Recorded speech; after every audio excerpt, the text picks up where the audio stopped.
Hello students, अगर आपने हमारा चैनल अभी तक सब्सक्राइब नहीं किया है तो सब्सक्राइब कीजिए और बेल आइकन पर क्लिक कीजिए लेटेस्ट वीडियो सबसे पहले देखने के लिए।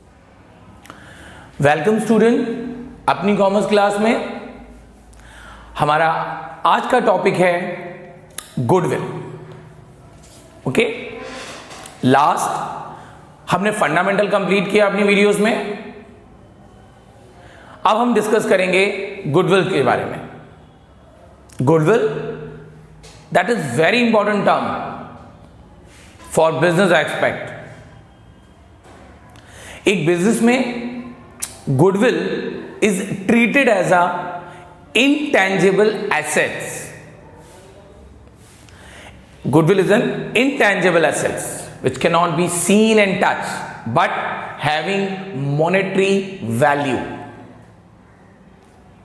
Goodwill, that means the famousity of their enterprises. एक enterprises की मार्केट में कितनी वैल्यू है, क्या पोजीशन है, that is goodwill.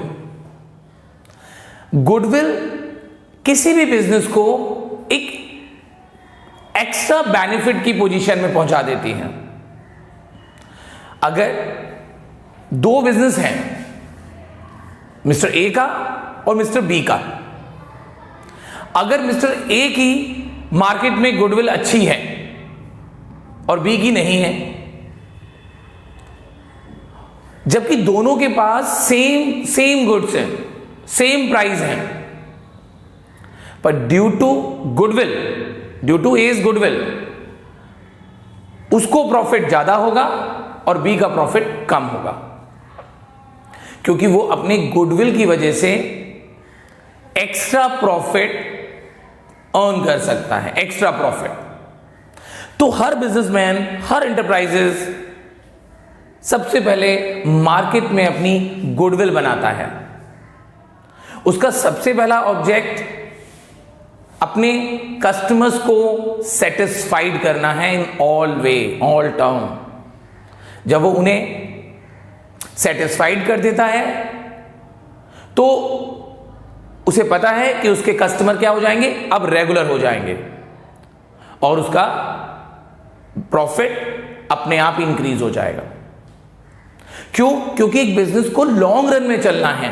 Long run में अगर वो स्टार्टिंग में सिर्फ प्रॉफिट की सोचेगा, कस्टमर को सेटिस्फाइड करने की नहीं सोचेगा, तो कुछ समय तक तो वो प्रॉफिट कमा लेगा अच्छा, but not in long run.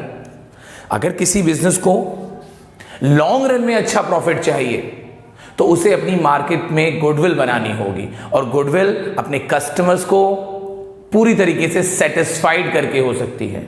उन्हें अच्छी सर्विस देकर, उन्हें अच्छी क्वालिटी देकर हम क्या कर सकते हैं, मार्केट में अपनी गुडविल बना लेंगे।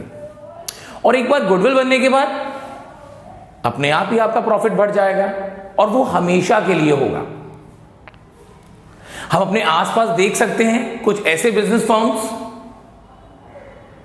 जहां सिर्फ गुडविल की वजह से उनका गुड्स हायर सेल होता है, हायर प्रॉफिट वो अर्न करते हैं। ठीक है, तो गुडविल बिजनेस एंटरप्राइजेस में मैटर करती है।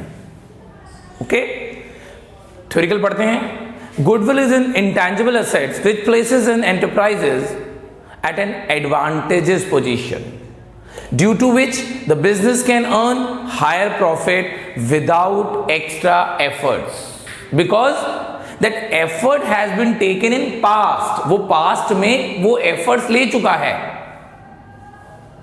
और मार्केट में अपनी एक रेपुटेशन बना चुका है। अब उसे उतने एफर्ट्स नहीं लेने। When a firm rendered good services to its customer, provide better quality of goods, will be satisfied them।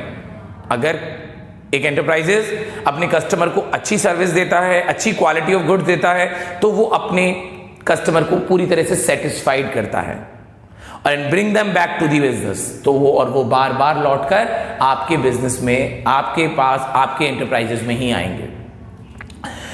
Student, आपके साथ भी ऐसा होता होगा कि जिस बिजनेस का, मतलब जिस एंटरप्राइजेस का, जिस शॉप का गुड्स आपको सबसे बेस्ट लगता होगा, जिसकी सर्विसेज आपको सबसे बेस्ट लगती होंगी, आप बार बार वहीं जाते हैं।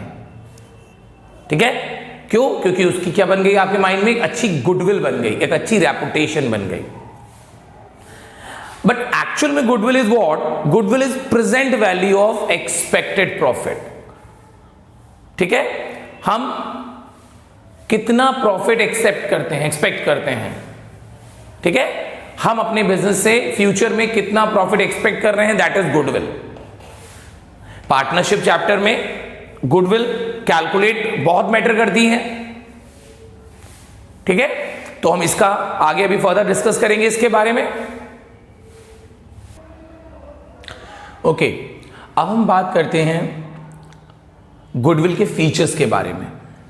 ऑल्दो हमने मीनिंग में बहुत सारे पॉइंट डिस्कस कर लिए हैं, ठीक है, अब हम उसको पॉइंट वाइज डिस्कस करते हैं। Goodwill, obvious, it is an intangible assets, it does not have a physical existence, but it is also not a fictitious assets. Goodwill is intangible asset बस नॉट फिक्टिशियस एसेट।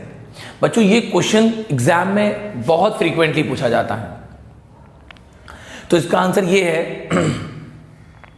कि goodwill एक intangible asset इसलिए है, fictitious asset नहीं है, क्योंकि goodwill की monetary value होती है, रियलाइजेबल वैल्यू होती है, बट फिक्टिशियस एसेट्स की कोई वैल्यू नहीं होती। इसलिए गुडविल को इंटेंजिबल एसेट्स को कहा जाता है, बट फिक्टिशियस नहीं कहा जाता। It helps in earning higher profit. Basically goodwill किसी भी एंटरप्राइजेस को क्या हेल्प करती है, उसे एक्स्ट्रा लार्ज प्रॉफिट कमाने में हेल्प करती है। It does not have an existence separate from that of an enterprises. एक बिजनेस को हम उससे बिजनेस से अलग उसकी कोई वैल्यू नहीं होती। किसी भी बिजनेस की गुडविल उसके बिजनेस से सेपरेट करके नहीं देखी जा सकती। It is an attractive force. Goodwill एक ऐसा फोर्स है जो कस्टमर को बार बार आपके पास ले आता है, बार बार वो आपके पास ले आता है। ठीक है, it is written, it is an attractive force which bring in customer regularly to the place of business. And last, in the context of partnership, it is the value of share of profit sacrificed by the sacrificing partner। देखो, हम goodwill के बहुत से features पढ़ रहे हैं, पर हमारे लिए जो लास्ट फीचर है that is very important in term of partnership. क्योंकि गुडविल का जो टर्म, गुडविल का जो चैप्टर हम पढ़ने जा रहे हैं, ये हमें पूरी पार्टनरशिप में हेल्प करने वाला है। क्यों? क्योंकि पार्टनरशिप में इसकी वैल्यू को हमें कैलकुलेट करना जरूरी है, बिकॉज ऑफ सेक्रीफाइस। जो पार्टनर का जो सेक्रीफाइस पार्टनर है, उसका जो प्रॉफिट उसने सेक्रीफाइस किया है। जब एक पार्टनर पार्टनरशिप में सेक्रीफाइस करता है, whether in admission, in retirement, in death और चेंज इन प्रॉफिट, तो कहीं ना कहीं वो अपना एक्सपेक्टेड प्रॉफिट सेक्रीफाइस करता है। और अभी मैंने आपको पहले क्या बताया था कि goodwill is a present value of expected profit. Future में हम कितना प्रॉफिट अर्न कर सकते हैं, गुडविल हमें यह बताता है। तो पार्टनरशिप के जितने भी टॉपिक्स हैं, उसमें जो सेक्रीफाइस कर रहा है पार्टनर, तो उसने कितने प्रॉफिट को सेक्रीफाइस कर दिया, उसके टर्म में कैसे निकालेंगे भाई उसका सेक्रीफाइस प्रॉफिट? जब तक हमारे हाथ में गुडविल ही नहीं होगी, हमारा एक्सपेक्टेड प्रॉफिट ही नहीं होगा। तो हम गुडविल को वैल्यूड करके हम सेक्रीफाइस पार्टनर का सेक्रीफाइस प्रॉफिट निकालते हैं। ठीक है, ओके ओके। अब हम डिस्कस करते हैं nature of goodwill. It is valuable intangible assets. They are putting the word valuable, मतलब ये ऐसी इंटेंजिबल एसेट्स है जिसकी वैल्यू होती है मनी में, मॉनेटरी वैल्यू होती है। It is amortised over it's estimated useful life. Amortise ऐसी इंटेंजिबल एसेट्स पर लगता है जिसकी वैल्यू धीरे धीरे हमें क्या करनी है, खत्म करनी है। अमोर्टाइज वर्ड डेप्रिसिएशन की तरह है। जैसे डेप्रिसिएशन हमारी जो टेंजिबल एसेट्स हैं उन पर लगता है, और धीरे धीरे उनकी वैल्यू क्या होती है, हर साल कम होती जाती है due to depreciation. But intangible asset जिसकी कोई फिजिकल एक्सिस्टेंस ही नहीं है, तो उसके लिए हम डेप्रिसिएशन वर्ड यूज नहीं करते हैं, उसकी वैल्यू को कम करने के लिए हम अमोर्टाइज्ड वर्ड यूज करते हैं।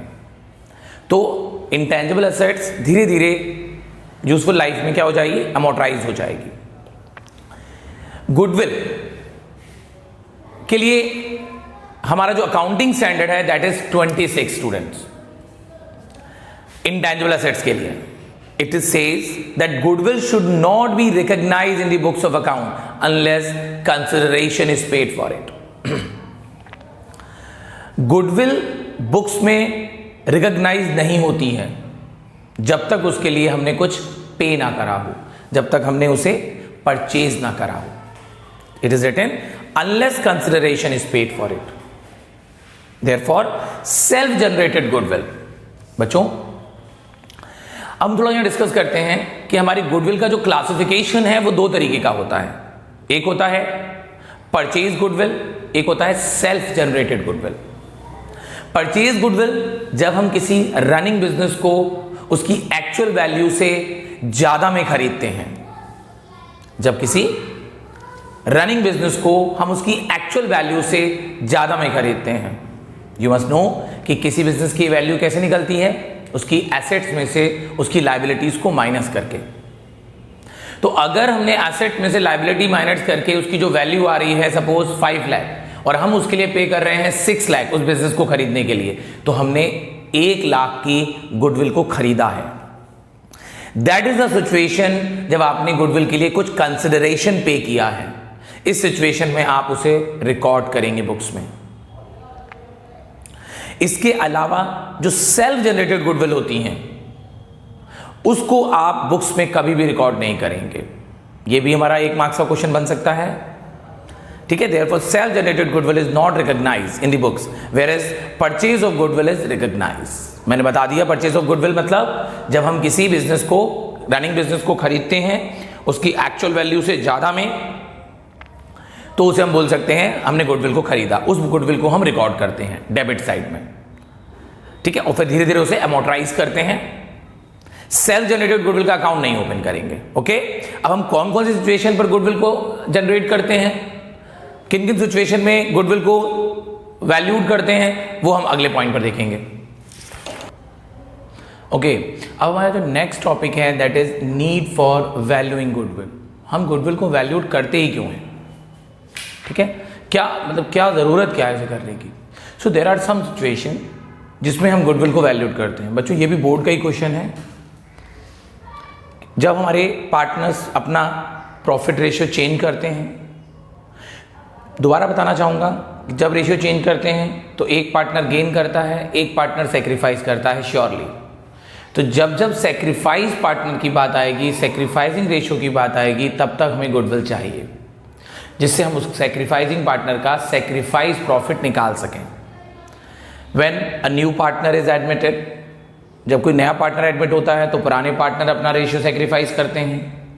व्हेन अ पार्टनर रिटायर और डाई, जब कोई पार्टनर रिटायरमेंट लेता है या मर जाता है तो वो अपना रेशियो सेक्रीफाइस करके जा रहा है। When partner firm is sold, when 2 और मोर फर्म अमलगमेटेड, अमलगमेटेड का मतलब होता है कि जब 2 फर्म्स आपस में मिल जाती हैं, then only we have to value goodwill.